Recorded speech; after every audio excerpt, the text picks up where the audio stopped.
What the heck is this? The room is covered in dust. You're just trying to get out of doing housework because you're sick, aren't you?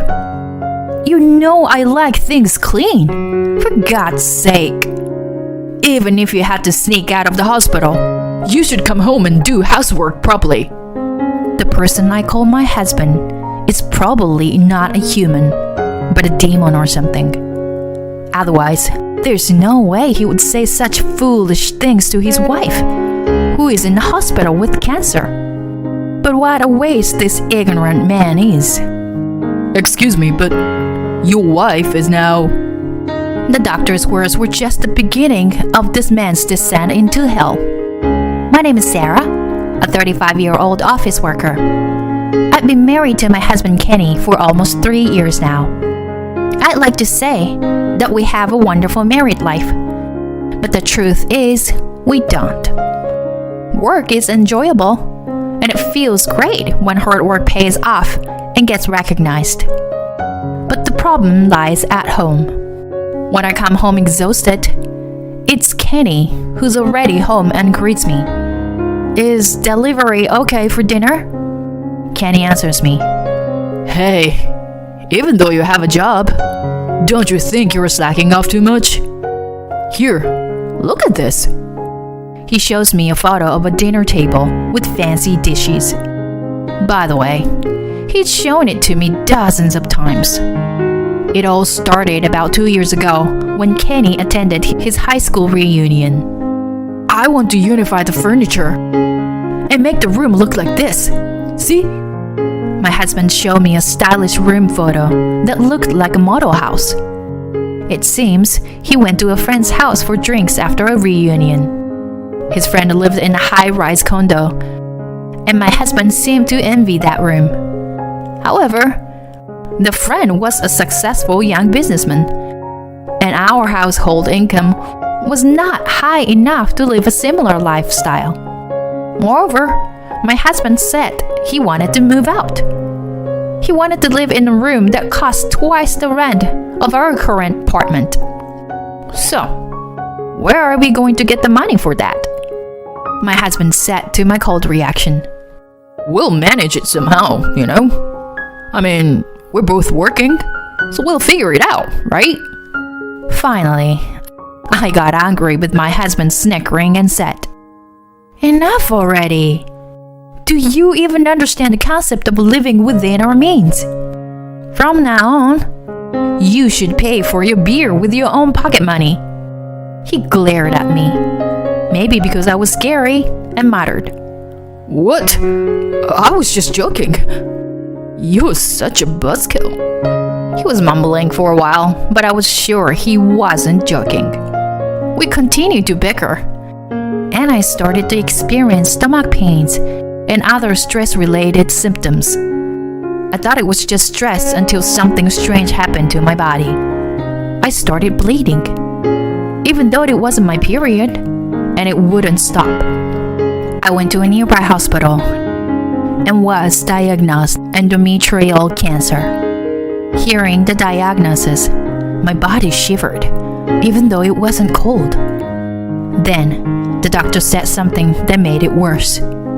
Do you plan to get pregnant in the future? It was a severe condition, and the best option was to remove the uterus. I will talk to my husband. I couldn't stop crying while driving home. If I lost my uterus, I wouldn't be able to have children ever. I wonder what Kenny's reaction will be. He loves children, so I'm afraid of getting divorced. When my husband returned home, I talked to him about the test results, treatment, and his thoughts. We took the time to have a conversation for the first time in a while.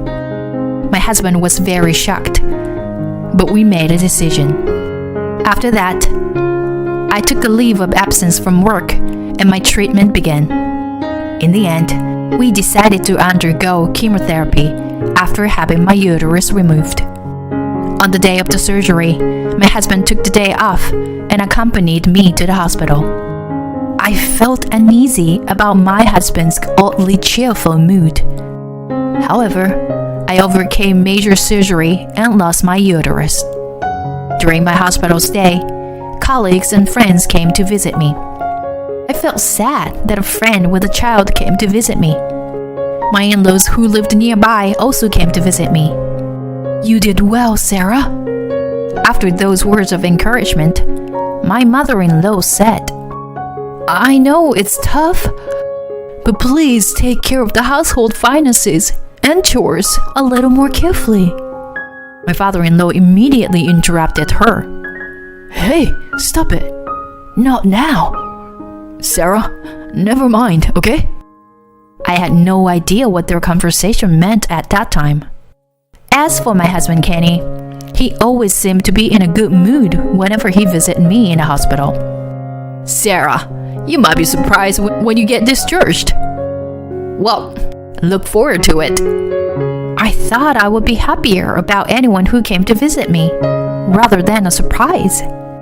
After a while, I was scheduled to be discharged temporarily and was excited to return home. I would be admitted to the hospital again soon for chemotherapy. When my husband picked me up from the hospital, he said, "Don't be surprised when you see inside the house." I had a feeling of unease. What is this? As soon as I entered the house, I was shocked. The inside of the house had changed drastically from before I was hospitalized. The previously fresh and white themed rooms had turned into a sleek black themed one. The sofa and table that I liked, as well as the rug that was on the floor, were all gone. Everything had been replaced with furniture that my husband liked. What surprised me even more was that all the appliances, including the washing machine and refrigerator, had been replaced with new black ones. I was frozen in shock at the sight. How's that? Pretty amazing, right? I did it all by myself. At my husband's smug remark, I felt like collapsing. I hurried to the bedroom. Once inside, it was clear that it was also completely different from before. My wardrobe. Oh no.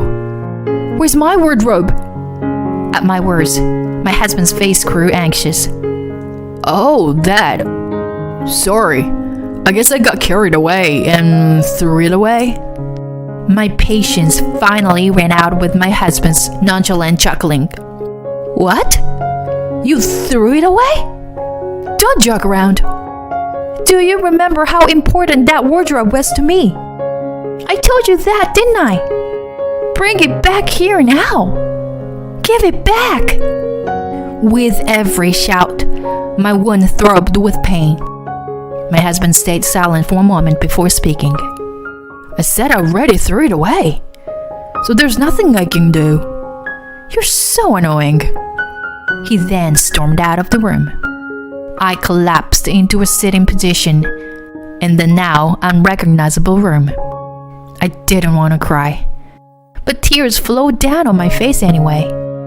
The truth was that the wardrobe was a precious gift from my mother when I got a job and left home. My parents had divorced when I was in elementary school, and I had lived with my mother ever since. She had passed away in a traffic accident not long after I got married. That wardrobe was an irreplaceable moment of my late mother. Of course, I had told my husband about it many times. Life had been a living hell until my next hospitalization. I had been looking forward to coming home so much, but my husband had been in a bad mood and barely spoke to me since then. Not only that, but he demanded that I do the housework, even though my wounds were still hurting. Don't ask the impossible. I'm in a recovery period, and I need to rest. You should take care of yourself. After that day, my husband began to harass me. He only cared about himself. He would intentionally wash only his own clothes and avoid washing mine. When he brought food, he would eat it in front of me as if flaunting it. I was tired of his childish behavior and didn't have the energy to deal with him. So I turned to my friends for support. On the day of my readmission, my husband did not accompany me to the hospital, and I went alone. Chemotherapy was much harder than I imagined. I was shocked to see my hair falling out day by day, in addition to nausea.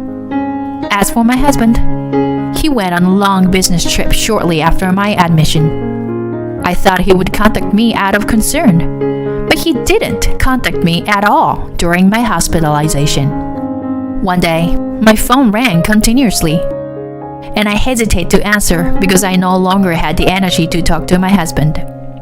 Then, my husband called the hospital out of impatience. I switched to speaker call. "What the heck is this? The room is covered in dust. You're just trying to get out of doing housework because you're sick, aren't you? You know I like things clean, for God's sake. Even if you have to sneak out of the hospital, you should come home and do housework properly." The nurse who brought the phone looked tense. Then, the unexpected person who responded to my husband's foolish words was, "Excuse me, but your wife just left the hospital a moment ago and is currently busy with procedures. Can you please not disturb her with nonsense talk?" "What? Who do you think you are to speak like that? You can clean the house yourself. In all my years as a doctor, I've never met such an ignorant person like you. I'm disgusted." The doctor hung up the phone, leaving my husband flustered. Later, the doctor explained to me that he had a doctor and had become emotional, and he apologized for his rudeness. I told him not to worry, and that I planned to divorce my husband anyway. After being discharged, I went to a certain place, and my husband came into the room, looking upset.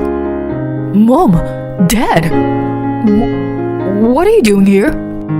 My husband stood there, silently, without offering any words of comfort upon seeing me. My mother-in-law coldly said to him, "We went to pick her up because today was the day of her discharge. Sit down over there, Kenny." My husband's eyes flickered, as if he had something to hide, and he was visibly shaking. "You have something to apologize to Sarah and us, don't you?" My mother-in-law asked my husband, who remained silent. "You asked us for financial assistance, claiming that Sarah spends money recklessly. Was it all lies, wasn't it? Explain."